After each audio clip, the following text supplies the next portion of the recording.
y a cada uno de ustedes aquí. Bienvenidos en este domingo final de vacaciones de verano, por lo menos para los niños que están en el condado de Orange. Bienvenidos a Crosspoint Español. Si nos visita hoy por primera o segunda vez, yo creo que todos nos han visitado por lo menos 2 veces. Bienvenidos todos. Pues espero tener el privilegio de poderles conocer, que no se vaya muy rápido. Bienvenidos a todos los que se nos unen a través de Facebook Live. Mi nombre es Miguel Medina y mi privilegio es ser el pastor titular aquí en Crosspoint Español.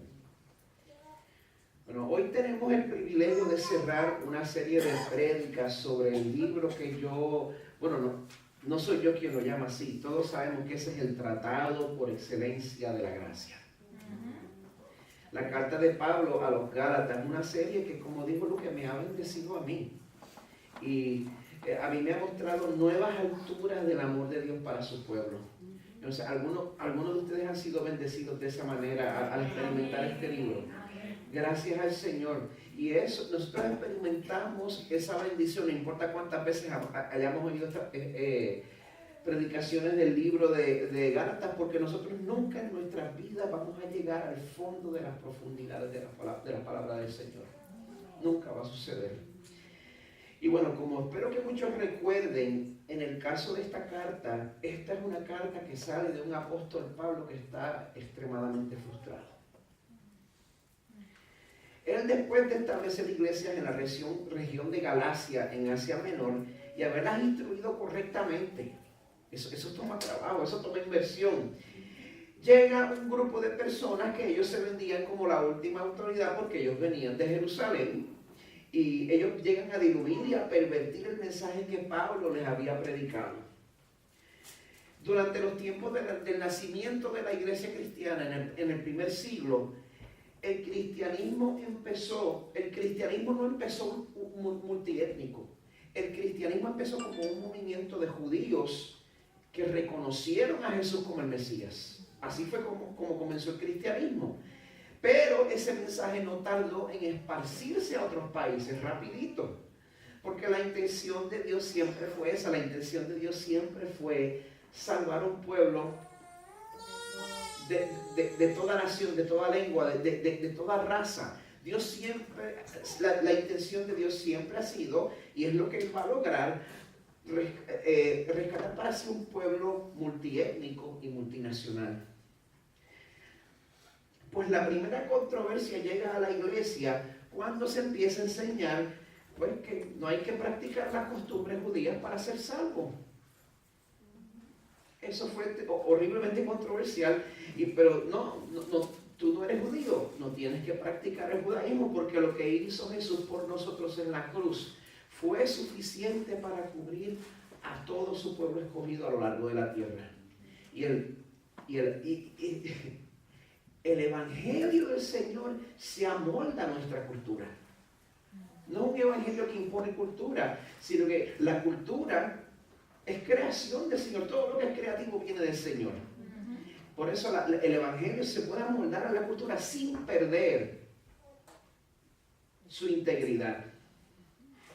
Y puede ser así porque lo que Jesús hizo por nosotros es suficiente y no tenemos que añadir ninguna hazaña moral a esa salvación. Nosotros no tenemos que suplementarlo de ninguna manera. Yo estoy seguro que Pablo les estaba enseñando de acuerdo a Romanos 3, donde el mismo Pablo le escribe, nosotros concluimos que el hombre es justificado por la fe aparte de las obras de la ley.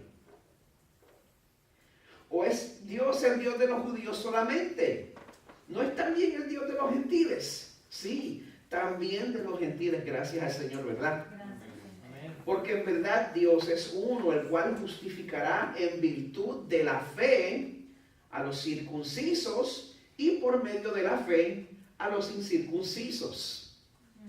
Sea judío, sea gentil, vamos a ser justificados por medio de la fe. No hay otro camino. Sin embargo, una vez Pablo se va, pues llegan estas personas que son llamados los judaizantes para empequeñecer la autoridad y las enseñanzas de Pablo. Ellos proceden a sembrar la confusión, afirmando pues sí, la vida cristiana comienza confiando en Jesús, pero la única manera en que esa vida cristiana se va a perfeccionar es si ustedes adoptan las prácticas judías. Básicamente, tienen que celebrar los días santos del judaísmo, tienen que comer kosher, bye bye al pernil, y reúname a todos los varones aquí porque acaba de llegar el rabí que los va a circuncidar si no se han circuncidado ya. Pues la tragedia es que los gálatas comienzan a ceder a esa presión. Y cuando Pablo se entera, vemos algo súper interesante. ¿Por qué? Porque este Pablo le escribe a todo tipo de iglesias en la Biblia, que están pasando por todo tipo de situaciones diferentes. Si nuestra primera serie, cuando nosotros lanzamos esta iglesia hace 3 años y medio, fue un hermoso desastre basada en el libro de Primera de Corintios. Y cuando Pablo le escribe a los corintios, esta es una iglesia que está en candela, gente. Todo tipo de división, todo tipo de inmoralidad. Sin embargo, al principio, Pablo se refiere a ellos con mansedumbre y con gentileza y les dice: yo siempre le doy gracias a Dios por ustedes. Siempre usa un tono amoroso, un tono gentil. Pero aquí Pablo le habla con un tono fuerte y serio a esta iglesia, y el problema de esta iglesia no es su inmoralidad. El problema de esta iglesia es su moralidad. Él usa este tono por el peligro de lo que ellos están haciendo. Y ese peligro era que ellos estaban confiando que Dios los iba a aceptar en base a su moralidad religiosa. No me malentiendan, no estoy diciendo que no obedezcamos al Señor. El cristiano que no obedece al Señor vive una vida de miseria. No lo averigua por su parte, créame. Pero cuando usted confía en que el Señor lo va a aceptar a través de su obediencia, usted está abandonando su única esperanza de salvación. Esa esperanza es la vida, el sufrimiento, la muerte y resurrección representativa de Jesús, el Hijo perfecto de Dios. Amén. Nosotros no podemos igualar de eso de ninguna manera. Por eso Pablo los agarra, los sacude y les enseña que no confíen en sí mismos. Porque no hay nada que nosotros podamos hacer que impresione a un Dios perfecto y un Dios santo. Pero Jesús, a través de su sacrificio por nosotros, es una inversión segura. Así que les voy a pedir que busquen en sus Biblias en Gálatas 6, Gálatas capítulo 6. Si no tiene una Biblia y ve una Biblia al frente suyo, se acaba de pegar. Esa Biblia le pertenece a usted ahora y yo le voy a rogar que se la lleve a su casa, porque es nuestro regalo de apreciación por estar con nosotros en esta mañana. Y si no sabe dónde queda Gálatas, se vale 100% buscar el índice. Si lo miran mal porque usted está buscando el índice, me avisa para regañar a esa persona. Al abrir el índice, usted va a notar que la Biblia está dividida entre el Nuevo Testamento, entre el Antiguo Testamento y el Nuevo Testamento. Gálatas está en el Nuevo Testamento y es el 9º libro del Nuevo Testamento.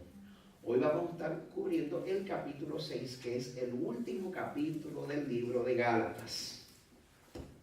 Y lo que voy a hacer hoy, una vez encuentren ese capítulo 6 de Gálatas, vamos a echar para atrás 2 versículos. Quiero empezar un par de versículos antes porque están directamente relacionados con el resto del capítulo 6.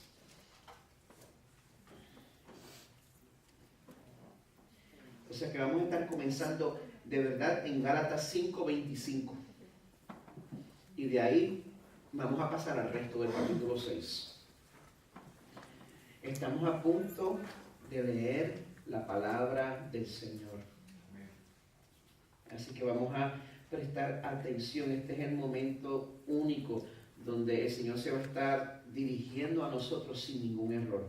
En el momento que, de ahí en adelante que yo abra mi boca, todo eso está sujeto a ser inspeccionado a la luz de la palabra. Pero en este momento que leo la palabra, el Señor nos va a hablar y su palabra es perfecta. ¿Estamos listos? Estoy leyendo de la Biblia de las Américas, comenzando en Gálatas 5:25, en el nombre de nuestro Salvador Jesús.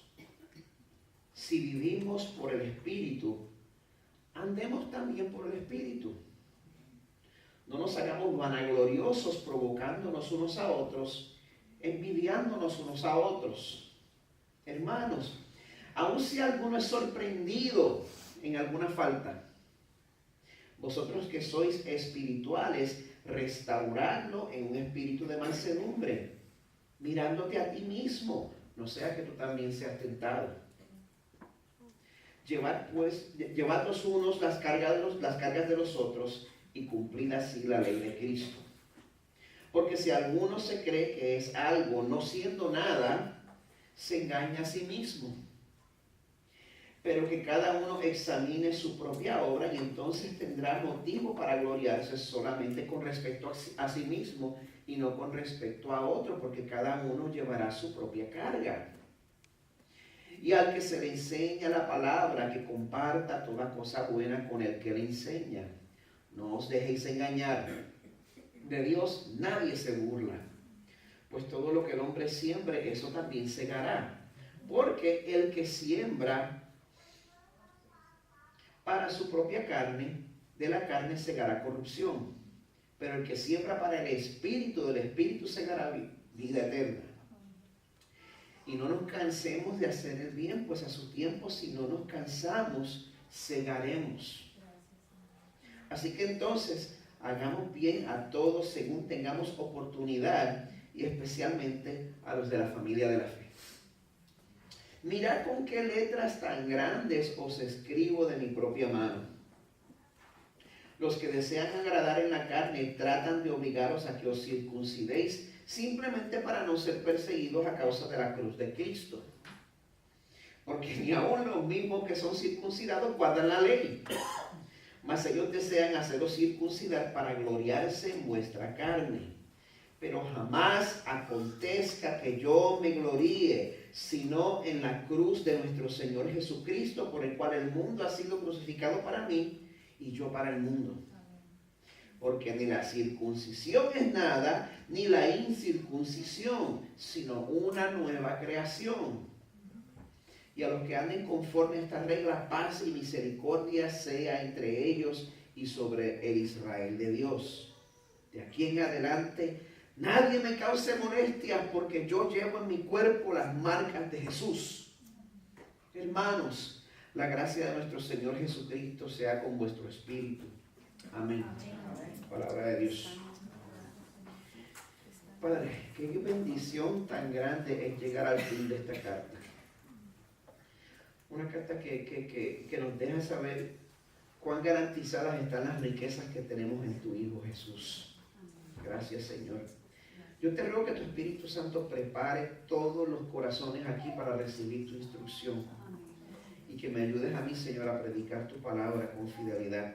Y que ninguna idea preconcebida, tanto en mí como en el pueblo aquí reunido, ninguna idea preconcebida que se oponga a tu mensaje de gracia se interponga.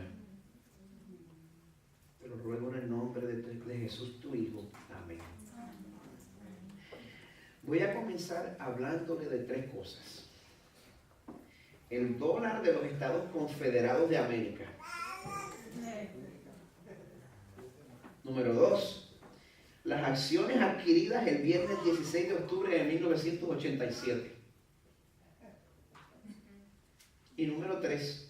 Una casa adquirida con un préstamo de alto riesgo en el año 2006. Ay, bendito. ¿Qué tienen todas esas cosas en común? Los que se quemaron se están riendo.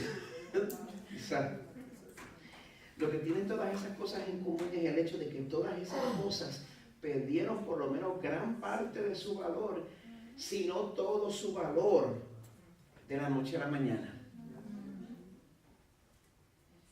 Número 1, cuando el norte ganó la guerra civil americana, gloria a Dios por eso. Amén. La moneda confederada se convirtió en basura, se convirtió en un pedazo de papel sin ningún valor. Número 2, el lunes 19 de octubre de 1987 ocurrió el llamado lunes negro, cuando los mercados de valores en todo el mundo se desplomaron súbita e inesperadamente. Yo tendría 18 años, pero me acuerdo. Y de hecho conozco personas que perdieron mucho dinero ese día. por supuesto, número 3, el año 2007 marcó el fin de la burbuja del mercado de bienes raíces, lo cual resultó pues en que ese mercado se fuera de picada y contribuyera a la gran recesión del final de la década pasada, una recesión de la cual todavía nos estamos recuperando. Lo que nos debe dar una mayor actitud de sobriedad es saber que hubo un momento en la historia en el cual hacer estas inversiones se consideraba buena idea. Y tanto usted como yo hubiéramos pensado que era buena idea invertir en eso. Menos Carmen. Carmen decía, no vendas la casa ni loco, la década pasada ya decía, esto es una burbuja y esto va a terminar feo. Y Carmen fue mi gurú financiero. Hermano, su esposa es un regalo de Dios. Hágale caso. Pero en verdad, hubo un tiempo en que no había manera de predecir que estas cosas iban a suceder y nadie tenía razón por la cual dudar de la solidez de estas inversiones. Por esa razón, toda persona que ha tenido que aprender de estas situaciones a la mala, pues dice en su corazón, pero ojalá yo hubiera podido tener una bola mágica de cristal que me hubiera dicho el futuro para saber qué hacer, ¿verdad? Pero hay un tesoro que es mayor que cualquier fondo de retiro. Y ese tesoro es saber dónde vamos a pasar nuestra eternidad una vez este mundo termine. Termine como termine, ya sea porque llegue el día de nuestra muerte, o ya sea porque el Señor le ponga punto final a la historia. Cualquiera de esas dos cosas pueden ocurrir en cualquier momento. Y si usted cree que sus decisiones en el día de hoy tienen efecto en la eternidad, usted está en lo correcto. Y aunque nosotros no tenemos una bola de cristal que nos prediga el futuro, la palabra de Dios en este último capítulo del libro de Gálatas nos está haciendo el favor de mostrarnos con claridad cuáles inversiones evitar y en cuáles inversiones nos debemos tirar de cabeza y echarlo todo ahí. Vamos a tratar el capítulo de hoy como si fuera nuestro consultor financiero personal. Ahora, este consultor financiero es único, porque en vez de querer sacarte una comisión, pues es amigo tuyo y está de parte tuya. Este consultor financiero nos está aconsejando dos cosas principales. No inviertas en algo que quizás te vaya a dar unos resultados inmediatos, pero un día vaya a perder todo su valor.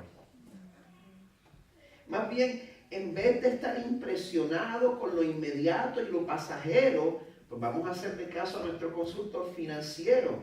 Invierte en lo que va a permanecer a largo plazo. Porque hay inversiones que son populares, pero no tienen futuro. Yo recuerdo cuando todo el mundo quería invertir en dinares iraquíes. Y ahora, ¿quién puede ayudar? Y el problema es que nosotros tenemos a caer en las estafas que prometen dinero fácil.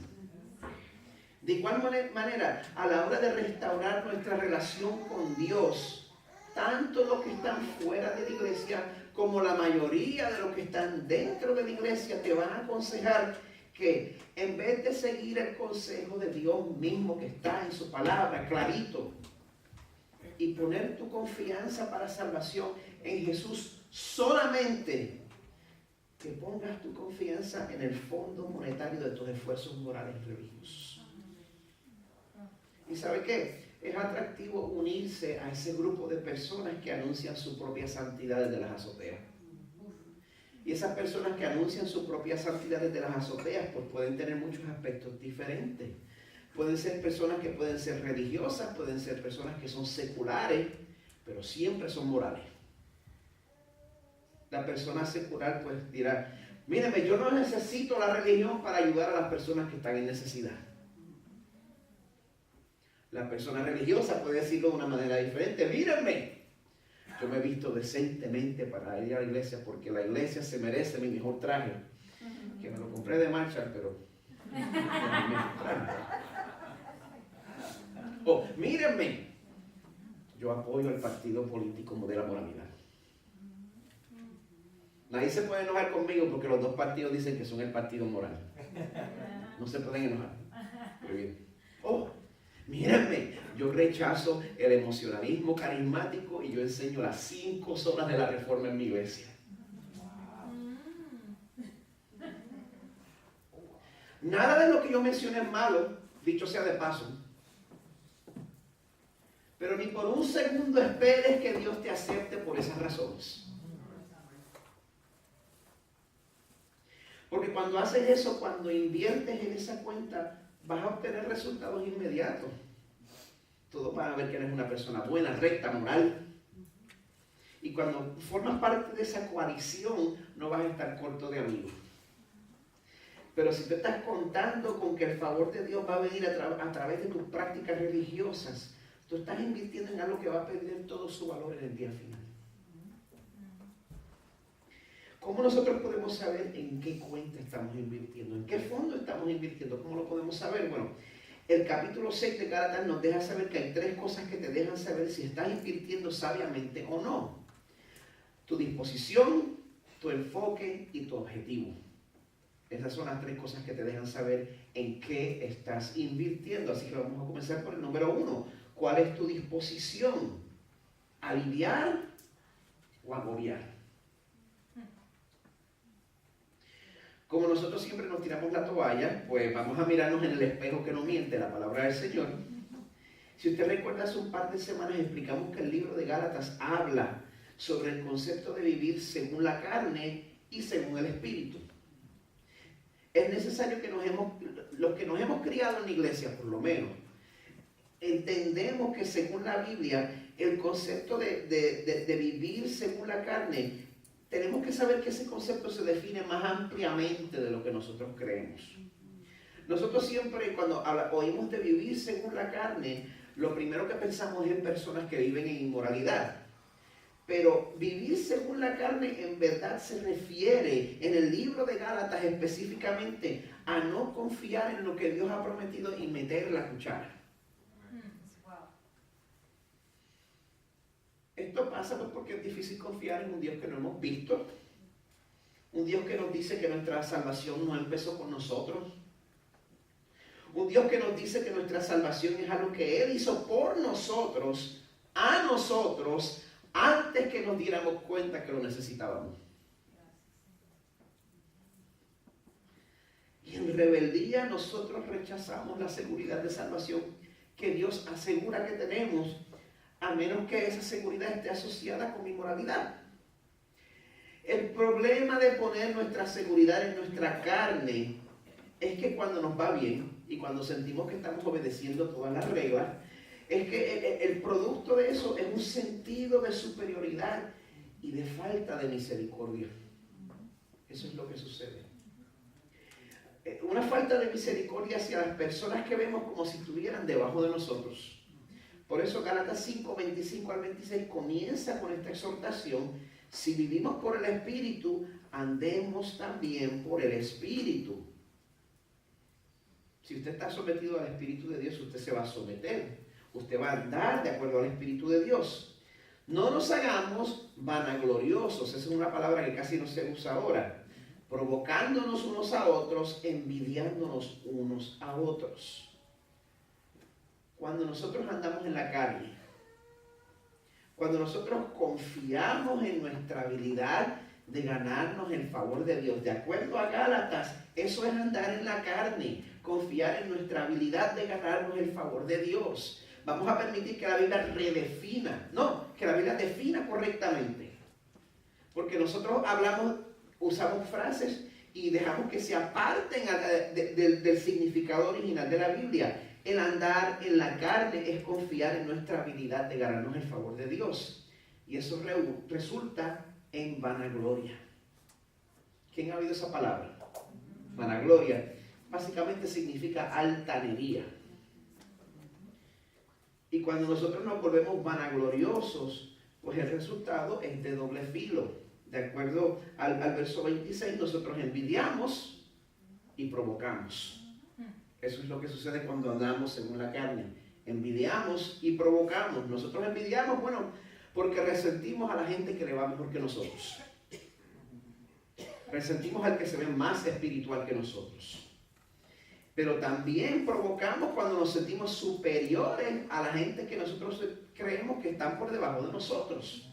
Ese es el resultado de la vanagloria y andar por la carne. Eso destruye la unidad y destruye la comunidad. Pero cuando andamos en el Espíritu, eso transforma nuestras actitudes hacia los demás, porque si el amor de Dios está en nosotros, nosotros vamos a tener misericordia del que ha caído.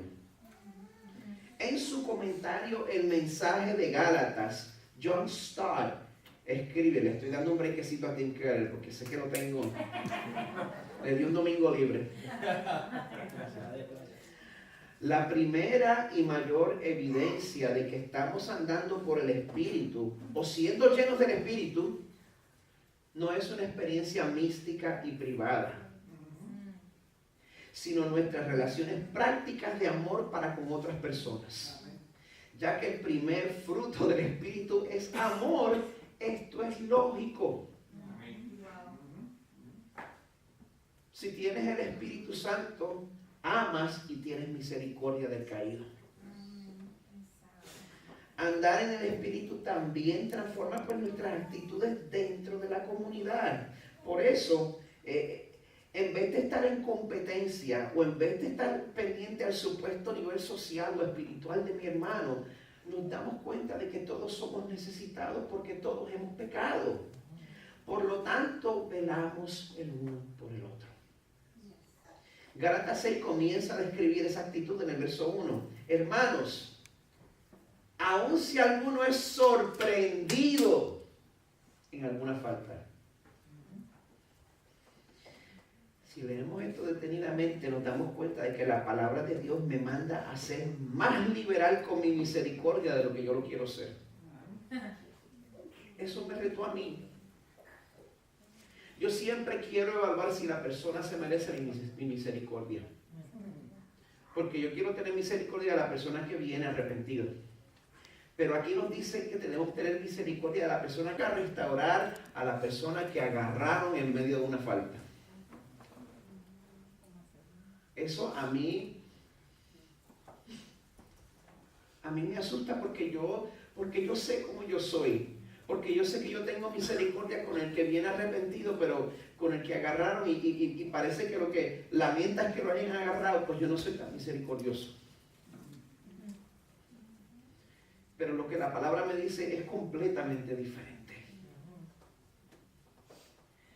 Tenemos que restaurarlo, no lincharlo, no caerle encima, no decir contra, yo no puedo creer que tú hayas hecho cosas semejantes, me fallaste malamente. Yo esperaba más de ti. La Biblia nos llama a tener una actitud de restauración hacia la persona que más fea ha quedado, al que agarraron con las manos en la masa. Y hacerlo como una actitud en específico, dice, en un espíritu de mansedumbre, mirándote a ti mismo, no sea que tú también seas tentado. Cuando te toque intervenir con alguien que ha sido sorprendido en su pecado, alguien que quizá no se arrepiente tanto de su pecado como dije, sino alguien que lo agarraron, por firmes que estemos nosotros, Dios nos manda que veamos a esa persona como un espejo. Aquí estás tú. Y lo único que te separa de esa persona es la gracia del Señor.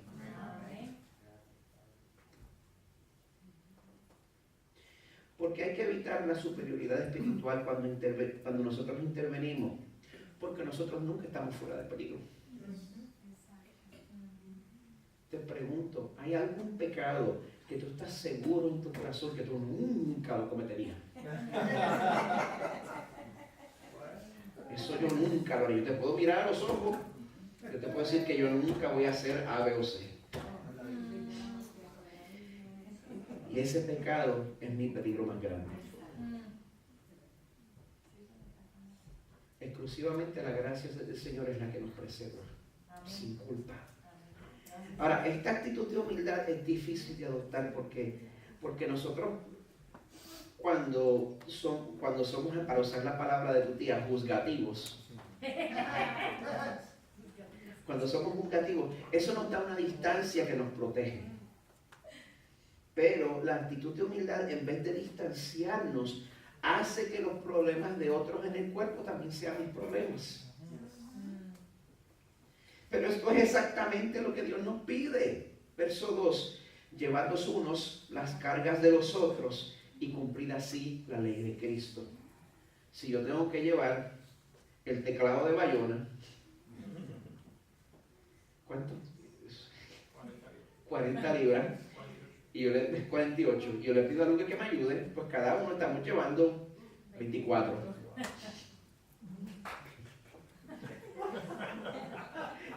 Si se unen 2 personas más, cada cual estamos llevando 12, me imagino.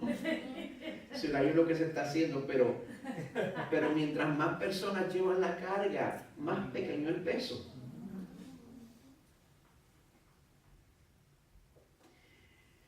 Pero el que anda según la carne, el que confía en su moralidad, en vez de ayudar a llevar cargas, esa persona impone cargas. En vez de aliviar el peso, él añade a ese peso. Él lo ve a ustedes llevando el teclado y él hace, hey, ¿cómo estamos?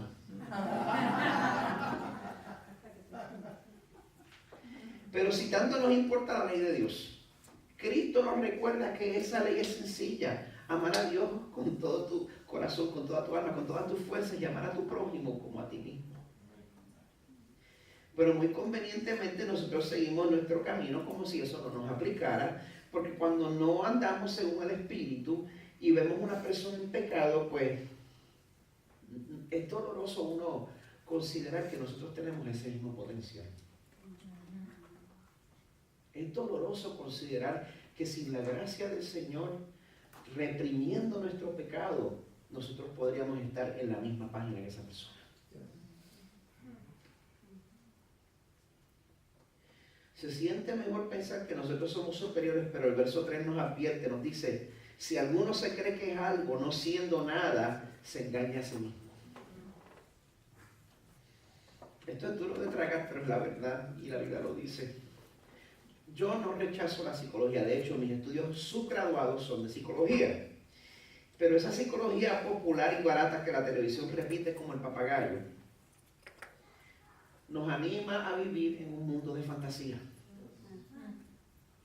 donde es imposible que a mí nadie me corrija, a mí nadie me puede decir nada, a mí nadie me puede cuestionar nada porque me va a dañar mi autoestima. Pero cuando la palabra de Dios dice que siendo nada nos creemos ser algo, eso se refiere a que se nos olvida muy fácilmente que todo lo que somos, que todo lo que tenemos es un regalo de Dios. Amén. Se nos olvida porque aquí se nos anima a pensar que todo lo que tenemos es a través de nuestro esfuerzo y de nuestro trabajo propio. Y se nos olvida muy fácilmente cuánto tenemos que se nos ha facilitado.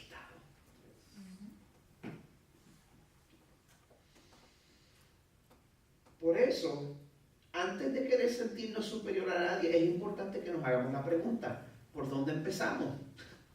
¿Cuál fue nuestro punto de comenzar? Eso nos va a ayudar increíblemente. Verso 4 dice que cada uno examine su propia obra y entonces tendrá motivo para gloriarse solamente con respecto a sí mismo y no con respecto a otro, porque cada uno llevará su propia carga. A mí me gusta esto porque siempre parece que el verso 5 parece como que contradice al verso 2. El verso 2 dice, llevad uno las cargas de los otros, y el verso 5 dice, porque cada uno llevará su propia carga. Pues, ¿cuál es? ¿Cuál de los dos? Bueno, lo que yo interpreto como el significado del verso 5 es que llevar tu propia carga significa que cada persona que conocemos llega con su propia acumulación de experiencias, con su propio baggage, con su propio equipaje, bagaje, experiencias buenas, experiencias malas, experiencias que conocemos, experiencias que no conocemos. Y nosotros muchas veces juzgamos a la gente por dónde se encuentran en su vida, pero no tomamos en cuenta desde dónde esa persona empezó. Cuando nosotros hacemos eso, notamos que es posible que alguien que no aparente estar tan avanzado como nosotros, en verdad ha progresado más que nosotros cuando consideramos de dónde empezó. ¿Me están siguiendo? ¿Hace sentido eso?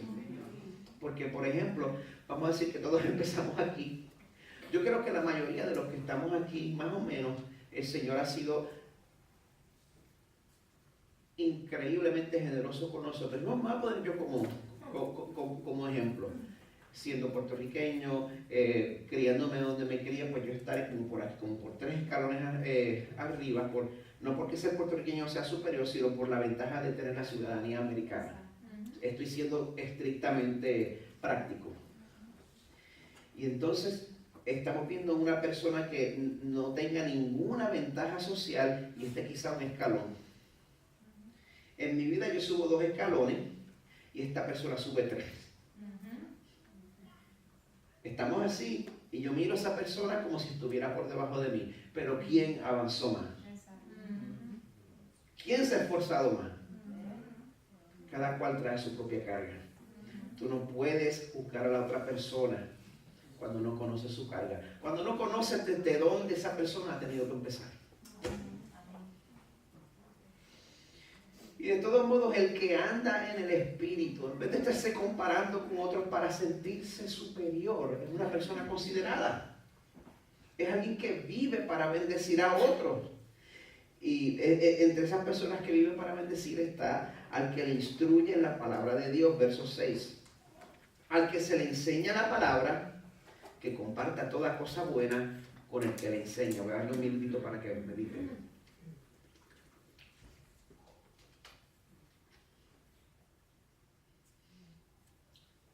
Soy yo, entre otras personas. Al que se le enseña la palabra, que comparta toda cosa buena con el que le enseña. Así que empiecen a arreglar los días de ir a su casa a almorzar. Pero en serio, vivir de acuerdo al Espíritu también incluye ser generoso. Cuando usted contribuye generosamente a Crosspoint en español, usted me concede la oportunidad de seguir dedicándome a mi llamado, de proclamar la palabra de Dios y poder velar por su alma a tiempo completo. Amén. Un privilegio. Yo le doy las gracias a los que han estado contribuyendo, les doy gracias del fondo de mi corazón, y a los que no, pues les reto a someterse a lo que nos enseña el verso 6. Usted puede obedecer a Dios en este reto en completa paz porque usted está invirtiendo en la eternidad. Y la evidencia de que estás invirtiendo en la eternidad pues se ve, como les dije, a través de tu disposición de bendecir a otro, y además de tu disposición también se nota en tu enfoque. ¿Estás enfocado en la eternidad o en lo que es urgente? El que tiene sus ojos en la eternidad anda según el Espíritu, pero el que no tiene sus ojos en la eternidad, pues está pendiente a resultados inmediatos.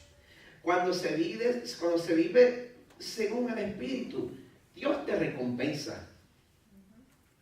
Es increíble. El Señor nos da su Espíritu, nos da el deseo de obedecerle, le obedecemos con las muelas de atrás completamente y imperfectamente, y el Señor nos recompensa. Puedes contar con eso, pero ¿sabes qué? Este principio también aplica inversamente. Cuando tú vives según la carne, las consecuencias de tus acciones y de tus inversiones van a tocar a tu puerta inmediatamente o inevitablemente. Verso 7. Muchos conocemos este segmento. No os dejéis engañar. De Dios nadie se burla, pues todo lo que el hombre siembre, eso también segará. Porque el que siembra para su propia carne, de la carne segará corrupción, pero el que siembra para el Espíritu, del Espíritu segará vida eterna. Ahora, vamos a pausar un momento porque los que hemos sido cristianos por muchos años, cuando hablamos de eso, de sembrar para la carne y sembrar para el Espíritu, la mente se nos va en una dirección. Rápido pensamos otra vez en la moralidad. en que sembrar para la carne es hacer cosas malas y sembrar para el espíritu es hacer cosas buenas. Y esto no es necesariamente incorrecto. No es necesariamente incorrecto. Cuando usted invierte en su tiempo de intimidad con el Señor y usted invierte en las disciplinas espirituales, cuando llegue el tiempo difícil usted va a cosechar. Yo se lo garantizo. Usted va a cosechar la paz que viene de conocer a su Salvador íntimamente.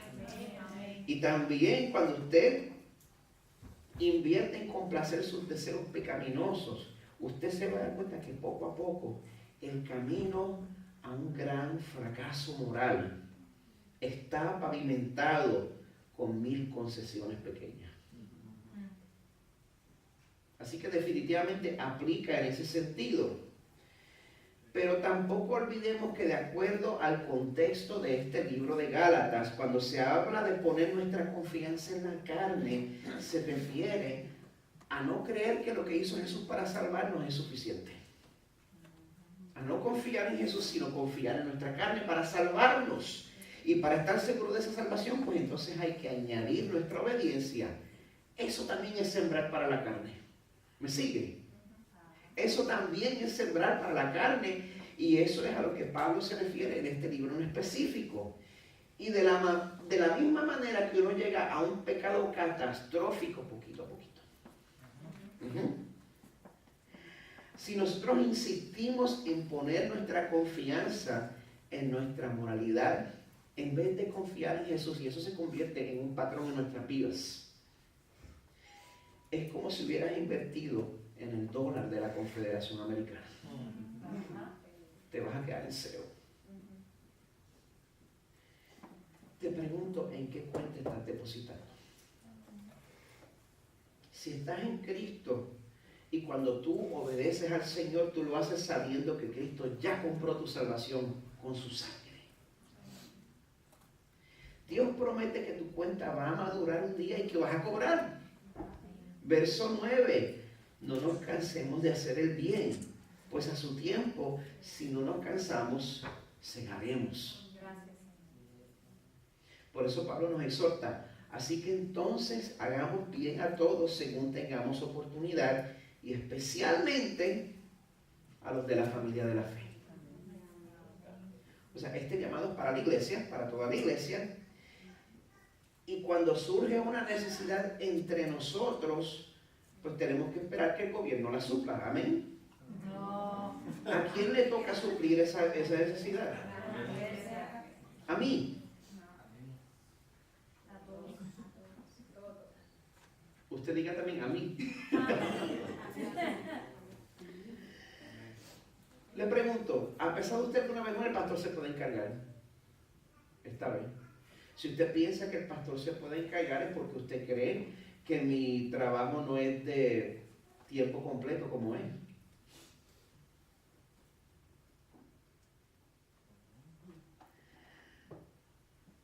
Ahora, yo les quiero compartir una oportunidad concreta y muy real que nosotros tenemos de obedecer esta exhortación. ¿Quiénes conocen a Patty? Patty McCain, ¿verdad?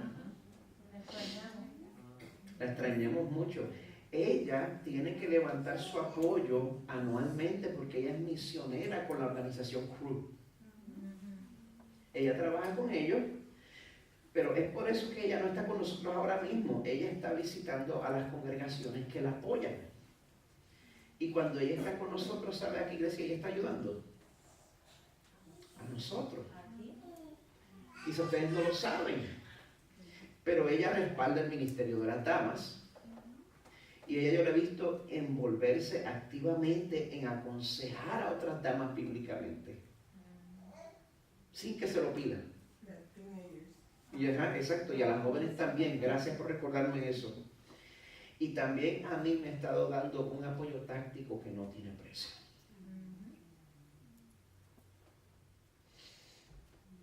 Ella necesita levantar unos $600 de apoyo mensual para poder volver y estar entre nosotros. ¿Por qué no podemos hacer esa diferencia nosotros? Yo creo que eso es una carga que podemos llevar entre todos nosotros. Y para que sepan, ella se beneficiaría más de un compromiso mensual que de una contribución singular. Así que si usted quiere más detalles, pues puede visitar su página parimccain.com y entonces eso le deja saber cómo contribuir para que ella logre su objetivo y pueda estar entre nosotros una vez más. Bring Patty home. Bring Patty home. Mi deseo es que a través, o sea, y eso no es conmigo, eso no es con la iglesia Crosspoint, eso es a través de Cru para Patty completamente. Nosotros no tenemos nada que ver con eso, pero queremos tener a Patty en medio nuestro, ¿verdad? Amén. Amén.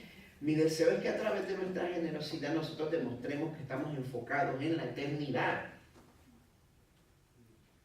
Ahora, para concluir, Pablo quiere que descubramos cuál es la motivación de nuestras acciones. Por eso nos pregunta, ¿cuál es tu objetivo? ¿La aprobación de Dios o la aprobación de los hombres? Él termina con ese enfoque. Estas cartas eran dictadas a un escriba. Se cree que Pablo tenía problemas de visión.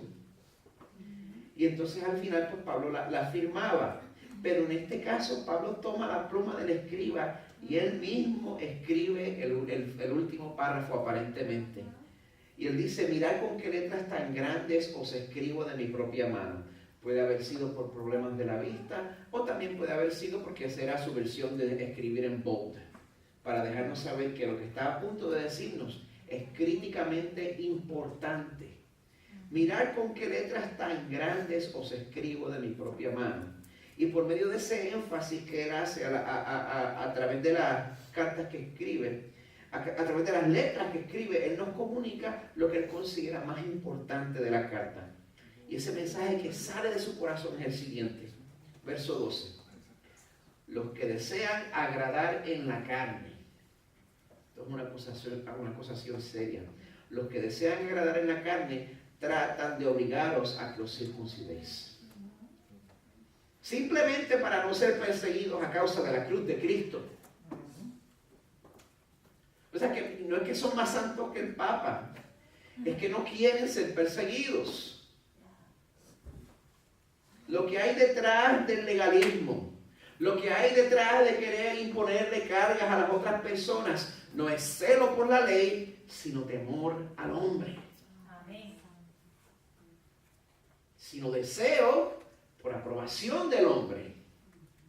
Porque predicar que Dios salva exclusivamente a través de la gracia a pecadores que no se lo merecen y ni siquiera han pensado en buscar en esa salvación, pues eso es bíblico, pero tú le vas a caer como piedra a los religiosos. Te van a llamar libertino, te van a llamar antinomista y no te van a invitar para que seas parte de ellos. Lo irónico de todo es que estos líderes que exigen que sus seguidores sean como soldaditos, ellos nunca hacen lo que le exigen a la gente. Yo he estado en esos grupos, yo he estado en grupos donde a los soldados se les exige que todos anden, pero los que están arriba no andan así. Verso 13, porque ni aun los mismos que son circuncidados guardan la ley, mas ellos desean haceros circuncidar para gloriarse en vuestra carne. Pero jamás acontezca que yo me gloríe, sino en la cruz de nuestro Señor Jesucristo, por el cual el mundo ha sido crucificado para mí y yo para el mundo. Hermano, yo tengo que leer eso todos los días, porque esa tentación es muy real en mi corazón. Querer la aprobación de la gente. Pero este asunto de gloriarse es un asunto muy interesante, porque gloriarse, y esto sí se lo estoy robando a Tim Keller, pobre, las vacaciones no le duraron mucho. Gloriarse es lo que se hace antes de salir a la guerra. Cuando se reúnen a las tropas y uno les hace un discurso, la arenga. Esa es la única manera en la cual tú puedes conseguir que una armada de personas cabalguen en dirección probablemente a la muerte. Los tienes que arengar y tienes que gloriarte en las ventajas que tienes. Nosotros tenemos mejores carros, nosotros tenemos tanques, nosotros tenemos la bomba atómica, nosotros tenemos a Goliat. Ajá. ¿Cuál es tu seguridad? ¿En qué te glorías? ¿En tus fuerzas o en las fuerzas de tu Salvador? Amén. Cuando nuestra esperanza está en Jesús, nosotros vivimos verdaderamente en libertad. Amén. Y esa libertad no se encuentra ni en el extremo de ser judaizante, ni en el extremo de despreciar la ley de Dios. Porque eso es lo que nosotros hacemos. Nosotros nos movemos de un extremo para el otro. Nosotros pues queremos ser judaizantes, queremos ser maceteros, queremos ser rajatabla, y cuando vemos que eso no funciona, pues nos vamos al otro extremo y lo botamos todo. La libertad no se encuentra en ninguno de esos extremos. Para poder vivir en obediencia a Dios con la actitud correcta, tenemos que nacer de nuevo. Estamos hablando de obedecer a Dios con la actitud correcta. Verso 15, ni la circuncisión es nada, ni la incircuncisión, sino una nueva creación.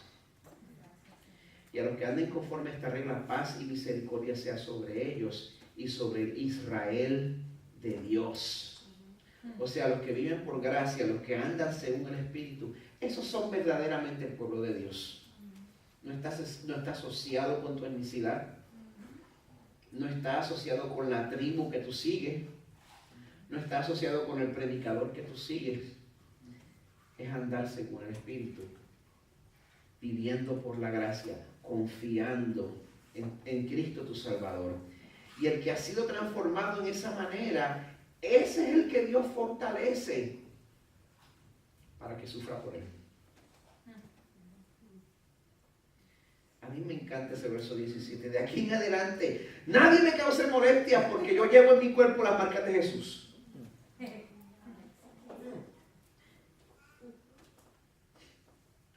Los tatuajes han cambiado a través de la historia. Los tatuajes antes eran algo que te dejaban saber que una persona era peligrosa o algo así, y muchas veces en nuestra cultura hispana pues todavía lo tratamos de esa manera. Pero ahora más que nunca, especialmente en la cultura americana, los tatuajes cuentan historias sobre las personas que los tienen. De hecho, los tatuajes en este tiempo son como un cementerio. Son epitafios vivientes muchas veces para las personas que fueron significativas. Nosotros tenemos que modificar la manera en la cual nosotros recibimos a las personas con tatuajes y saber que el significado ha cambiado con el tiempo. Y los tatuajes ahora dicen historias sobre las personas. Y las cicatrices que Pablo tenía a raíz de ser perseguido por su fe, contaban historias de igual manera. Y esas cicatrices contaban, más allá de toda duda, quién era el rey del corazón de Pablo. ¿Tú quieres ver quién ha cautivado mi corazón? Mira, tú ves todas estas cicatrices, las tengo a causa de él. Ese es el rey de mi corazón. Porque el judaizante proclama su santidad desde las azoteas, pero no está dispuesto a sufrir por su Salvador. Por eso Pablo dice, déjenme quieto ya. Y Pablo concluye la carta destacando lo más importante en su despedida. Hermanos, la gracia de nuestro Señor Jesucristo sea con vuestro espíritu. Amén. Y mi oración es que día tras día la fuente de nuestra seguridad de salvación no sea la fuerza de nuestro carácter moral, sino la gracia sustentadora de nuestro Salvador crucificado y resucitado. Jesús, el Hijo perfecto de Dios, la inversión más segura. Gracias,